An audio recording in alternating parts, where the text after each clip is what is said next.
ఈ దొంగలు పాడుగాను వాళ్ళకు కొంచెమన్నా నీతి నియతు మన్ను మశానం అనేటివి ఉండయానుల్లా ఆయన దొంగలకి ఎందుకుంటాయి పటు అవి లేకనే కదా వాళ్ళు దొంగలైంది కదా. అయ్యో ఏందవ్వా మళ్ళా దొంగలను తెచ్చినావా వేరే ముచ్చట్లే దొరకలేదా అని అనేరు. అట్లా అనకూర్రి. దొంగలు ఎట్లా దిగబడతారో మీకు అప్పుడప్పుడు చెప్పే జిమ్మదారి నా మీద ఉన్నది. మీరు కూడా జర అలర్ట్గా ఉంటారని తెచ్చినా దబ్బున చూసేరు. మరి పట్ట పగటిలోలా రోడ్డు మీద రోడ్డు కూడా కాదు వాడకట్ట అనుకోవాలి.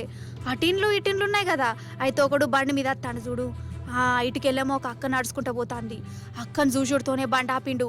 ఈ అడ్రస్ చెప్పవా అనుకుంటా బండి ఆపి ముంగడికి పోయిండుల్లా అక్కకి ఎందుకు అనుమానం కూడా కొట్టింది. అడ్రస్ చెప్పే వరకల్లనే వా నేషన్ చూడు.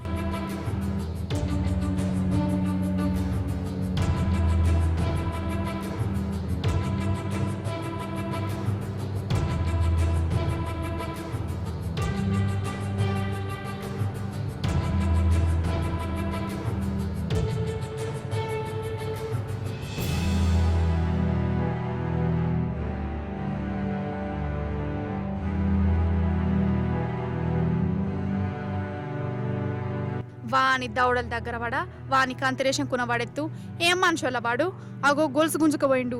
పాప మా అక్క గొలుసును గట్టిగా పట్టుకున్నది కూడా, కానీ వాడు కూడా ఇడిచిపెట్టలే. గొలుసు సగం తెగింది. ఆ తెగిపోయిన గొలుసును అట్లనే ఎత్తుకుపోయిండు. వాడిని ఇట్లా దన్నాలే చెప్పురోళ్ళ మీరే. పాపం పట్ట పగిటీలి రోడ్డు మీద నడుచుడు కూడా పాపమేమో ఉన్నది కదా. ఇట్లా దొంగతనాలకు తెగబడే బదులు ఏదైనా పని చేసుకొని బతకచ్చు కదా ఈ దివానగాళ్ళు. అట్లా చెయ్యరు, మంది కొంపలు ముంచుతారు, ఆగం పట్టిస్తారు. ఇసొంటోళ్ళు చేయబట్టి మంచి మంచోళ్ళని కూడా నమ్మకుంటా అవుతుంది. అందరినీ అనుమానంగానే చూసడైతుంది. అంతే కదా మరి. అన్నట్టు ఇది ఆంధ్రలో ఉన్న బాపట్లల్లో జరిగిందోలా బాపట్లలా